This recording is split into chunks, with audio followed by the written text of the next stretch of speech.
Sebelum ceritanya dimulai, Mimin akan memberitahukan apabila pembawaan Mimin terlalu lambat, bisa dipercepat sesuai keinginan masing-masing. Oh iya, yang mau bantu Mimin beliin kopi biar lebih semangat bahas komiknya, bisa mendonasikan sedikit uang jajannya lewat link Saweria yang ada di deskripsi. Oke, nggak usah lama-lama lagi, kita langsung masuk saja ke ceritanya. Sedikit mengulang dari part kemarin, Pondi berhenti sejenak melihat kondisi lawan di depannya. Dia melihat ada beberapa massa di sana, dan itu adalah segerombolan tikus penambang. Mandor tikus menyadari adanya penyusup di sana. Dia adalah manusia tikus penambang level 10. Dia langsung memerintahkan anak buahnya untuk menyerang Pondi.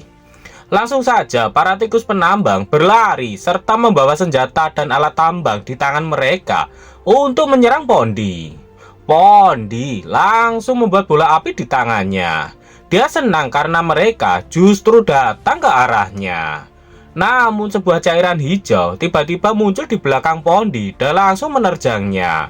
Jelas itu adalah serangan dari Weeping Phantom. Cairan korosif dari Weeping Phantom benar-benar memenuhi seluruh tambang itu. Namun dengan perisai apinya, Pondi berhasil selamat tanpa luka sedikit pun. Pondi melihat ke belakang dan dia langsung marah-marah kepada Weeping Phantom. Dia bertanya apakah Weeping Phantom juga ingin menghabisinya dengan melakukan serangan seperti itu. Weeping Phantom menjawab dengan santai. Dia tahu kalau Pondi tidak akan mati hanya dengan serangan seperti itu saja. Apalagi dia memiliki perisai api yang sangat kuat. Kemudian Weeping Phantom menunjuk ke arah belakang Pondi. Mereka berdua ternyata sudah terkecoh. Ternyata Su Yin terlihat sedang membangkitkan tikus tambang sebagai bawahannya. Melihat apa yang dilakukan oleh Su Yin, Pondi mengatakan jika Su Yin sama sekali tidak tahu malu.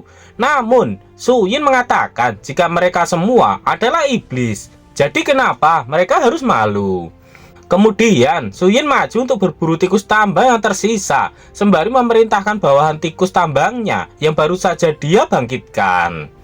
Yongking sangat senang sebab dengan cara seperti itu jumlah pelayan yang dapat dipanggil meningkat 10 kali lipat. Jadi kecepatan menghabisi monsternya menjadi sangat luar biasa. Panel berpindah di dalam dungeon milik Sushi. Terlihat seekor kecoak besar yang sedang ditusuk dengan menggunakan pedang. Ternyata itu adalah perbuatan anggota Guild Scorpion yang sedang berburu di dalam dungeon. Mereka terlihat kelelahan setelah bertarung melawan begitu banyak kecoak raksasa. Sushi kesal karena semua anggota yang dia bawa semuanya adalah sampah. Hanya berburu di dalam dungeon epic level 10 dengan tim yang levelnya sama. Dan beberapa dari mereka sudah mati sebelum mencapai bos. Jika bukan karena Sushi, mereka pasti sudah mati semuanya. Kemudian Sushi memperingatkan anggotanya untuk bersiap karena bosnya ada di hadapan mereka.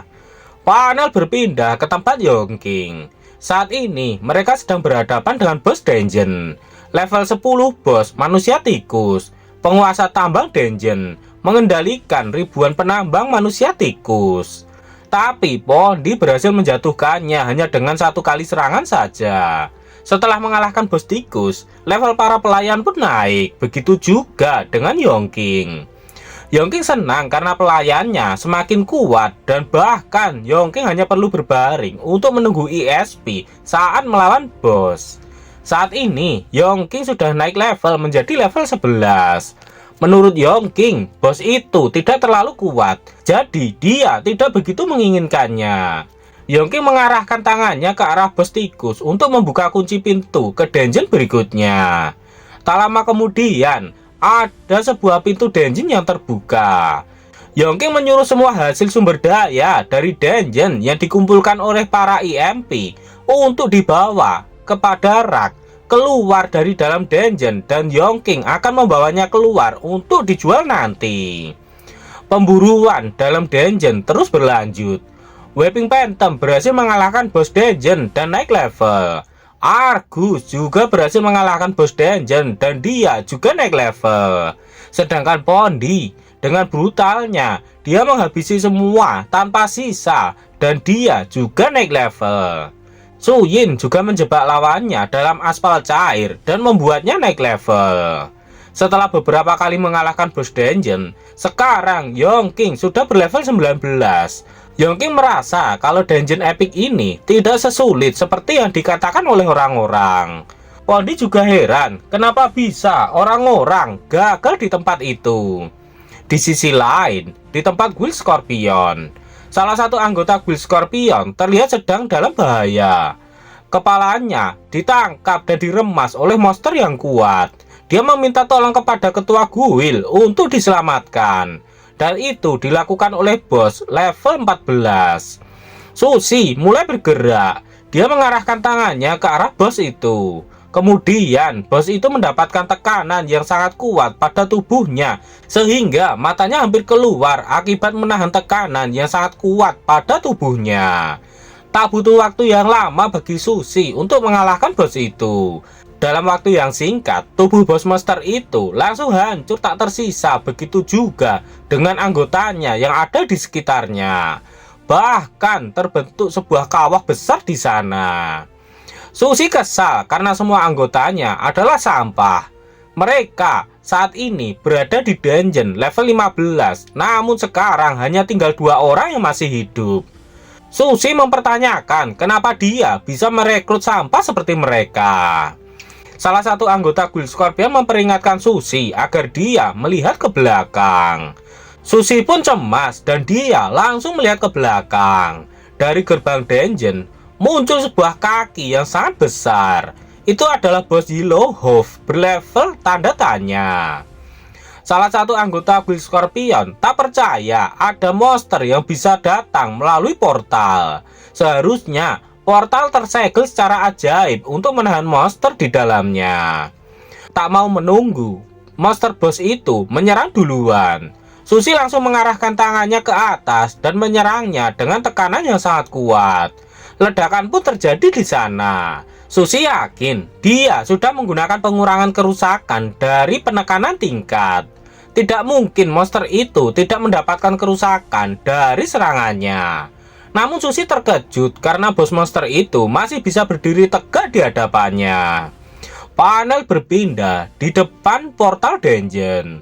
Seorang penjaga portal terkejut melihat ada seseorang yang keluar dari dalam dungeon. Tentu saja itu adalah Yongking. Saat Yongking akan pergi meninggalkan tempat itu, dia dihentikan oleh petugas jaga itu. Yongking dimintai komisi karena sudah keluar dari dalam dungeon. Yongking menanyakan apakah masih ada komisi. Dia juga bertanya dari guild mana petugas itu berasal. Petugas itu meyakinkan Yongking jika dia pasti akan takut sampai mati jika dia mengetahuinya. Dia mengatakan jika dia berasal dari Guild Scorpion yang terkenal. Pemimpin guild mereka adalah yang paling kuat di guild pemula. Tapi dia masih sangat ambisius dan sedang bekerja keras untuk meningkatkan level di dalam dungeon. Yongking bertanya bagaimana jika dia menolaknya. Petugas itu mengatakan jika pemimpin mereka keluar dari dalam dungeon, maka Yongking pasti akan dihajar sampai hancur. Tapi saat dia sedang berbicara, ada seseorang yang melayang-layang di atasnya. Yongking menunjuk ke atas. Dia bertanya, apakah orang yang ada di atas itu yang petugas itu bicarakan. Mata petugas itu pun langsung keluar setelah melihat ketua guildnya terlempar di udara. Setelahnya, monster bos itu melompat melewati Yongking dan petugas jaga itu. Lompatan bos sapi itu sangat tinggi sehingga saat mendarat, tanah yang sebagai pijakannya itu pun hancur. Petugas jaga melihat ke atas dan melihat begitu besarnya monster itu. Dia langsung berlari. Dia tak percaya melihat monster dengan tingkat bos keluar dari dalam dungeon. Jika dia tidak lari sekarang, maka dia akan mati. Alarm bahaya pun mulai dikirimkan. Dan beberapa petualang berlari dari sana untuk menyelamatkan diri mereka. Kembali ke sisi bos sapi. Dia melihat ke bawah ke arah Susi yang sudah tak berdaya. Kemudian bos sapi mengambil batu di hadapannya dan mengangkatnya tinggi-tinggi. Setelah itu dia melemparkan batu itu ke arah Susi yang hanya bisa melihat saja karena dia saat ini tidak bisa bergerak karena terluka yang cukup parah. Susi hanya menutupi wajahnya saja dengan tangan sembari menunggu batu besar itu hinggap di tubuhnya. Tiba-tiba batu itu meledak sebelum jadi hinggap di tubuh Susi. Terlihat di kejauhan ada beberapa orang yang habis melakukan tembakan ke suatu tempat. Ternyata yang melakukan itu adalah seorang wanita. Pemuda di belakang wanita itu sudah tak heran dengan kekuatan ketua guildnya. Dia bisa menembak dari jarak yang sangat jauh. Tapi menurut ketua guild wanita itu, dia belum selesai mengucapkan mantranya. Dan di sisi Susi, dia tak percaya bahwa dia berhasil selamat. Susi menduga itu dilakukan oleh archmage tingkat tinggi. Namun dari kepulan asap, muncul orang yang tak terduga. Dan itu adalah Suyin. Susi tak percaya melihat sosok orang yang menyelamatkannya. Suyin muncul dengan level yang dia sembunyikan. Dia mendekat dan mengatakan jika Susi terlihat sangat menyedihkan. Susi bertanya apakah kedatangan Suyin ke sana untuk menyelamatkannya. Tapi dalam hatinya, Suyin mengatakan kalau tujuan dia datang ke sana bukan untuk menyelamatkan Susi. Susi tak percaya bahwa seorang trapper yang mengandalkan perangkap yang sudah dipasang benar-benar bisa memblokir serangan dari bos dengan level yang tidak diketahui secara langsung. Susi heran kenapa dia tidak bisa melihat levelnya. Susi bertanya-tanya apakah Suyin bisa naik 3 level lebih tinggi darinya hanya dalam waktu beberapa hari saja. Susi menduga kalau Suyin pasti menyembunyikan levelnya karena dia adalah seorang trapper dan memblokir serangan tadi hanyalah keberuntungannya saja. Suyin melihat ke atas dan ternyata di atasnya sudah ada sebongkah batu yang siap menimpanya.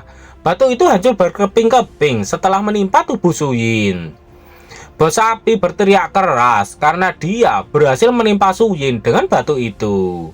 Namun dari samping dia terkena serangan yang membuatnya terpental ke samping. Bos sapi melihat ke arah datangnya serangan itu berasal. Dan ternyata itu dilakukan oleh Suyin yang asli.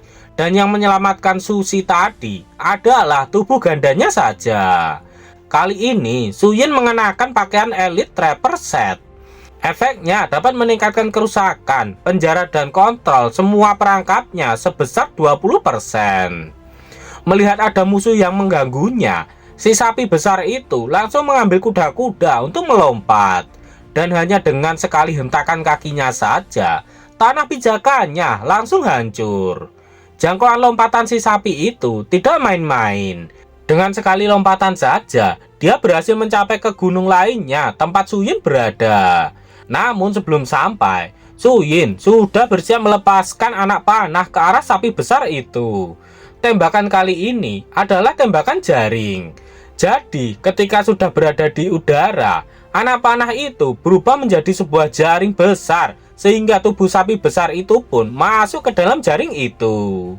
Karena si sapi berada di dalam jaring, jadi dia tak bisa melakukan pendaratan dengan baik sehingga dia pun meluncur bebas ke tanah.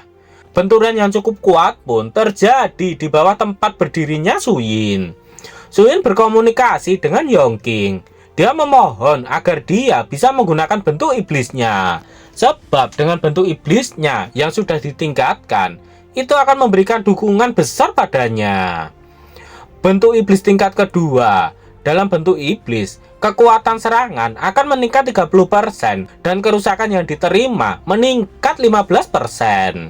Tingkat resistensi terhadap semua skill berbasis rasa takut akan menurun 15% dan efek rasa takut pada target meningkat 30%. Yongking menjelaskan jika dalam bentuk iblis, Suyin akan memancarkan aura iblis yang menakutkan dan akan ada banyak saksi di sana yang melihatnya. Yongking tak mau menarik perhatian terlalu banyak orang. Suyin bertanya apakah dia harus membungkam semua manusia di sana. Yongking melarangnya. Dia melarang Suyin agar dia tidak menyerang manusia tanpa seizin darinya. Tak lama kemudian, si sapi pun sudah berhasil memanjat ke atas dan melompat di atas Suyin. Dia turun dengan keras di tempat Suyin berdiri. Tapi Suyin berhasil menghindar dan melarikan diri. Sedangkan dari dalam tanah muncul beberapa tombak yang aktif karena si sapi berdiri tepat di atas jebakan yang sudah dibuat oleh Suyin. Tombak-tombak itu menusuk tubuh sapi besar itu hingga membuatnya berteriak kesakitan. Suyin yang sudah berada di bawah, dia melihat keadaan sapi itu. Dia sudah menduga kalau kerusakan yang ditimbulkan dari satu perangkap tombak sangat terbatas. Panel berpindah ke tempat lain. Ketua guild wanita menggunakan skillnya untuk melihat level dari bos sapi itu. Itu adalah skill untuk melihat tembus pandang. Skill ini dapat membatalkan sihir penyamaran level dan mengungkapkan level sebenarnya dari target yang level sebenarnya tidak lebih tinggi dari 3 level lebih tinggi dari penggunanya. Dan terlihat si sapi itu ternyata berlevel 24.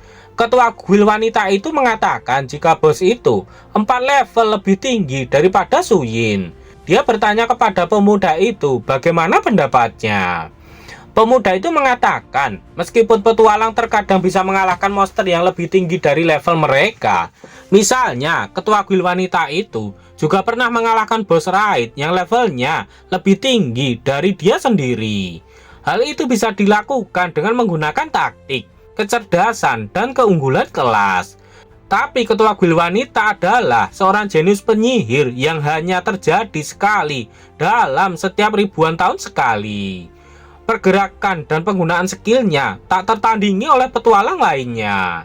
Jadi pemuda itu tidak berpikir bahwa trapper itu akan berada di bawah penindasan 4 tingkat di atasnya. Kembali ke tempat pertarungan Suyin. Terjadi kejar-kejaran antara Suyin dan si bos sapi. Suyin berlari sembari memasang jebakan di tanah. Itu adalah perangkap peledak. Perangkap itu dapat menimbulkan ledakan yang kuat saat diinjak. Disamarkan oleh sihir sebelum diaktifkan, menyebabkan musuh sulit untuk mendeteksinya. Benar saja, bos sapi itu langsung menginjak perangkap itu sehingga memicu ledakan yang sangat dahsyat di sana. Namun ledakan seperti itu bukan apa-apa bagi bos level 24. Dia kembali berlari ke arah Suyin untuk menghabisinya. Dan bos sapi itu mulai masuk ke mode berserk. Apakah Suyin akan berhasil mengalahkan bos yang levelnya 4 level di atasnya? Nantikan kelanjutannya di part berikutnya.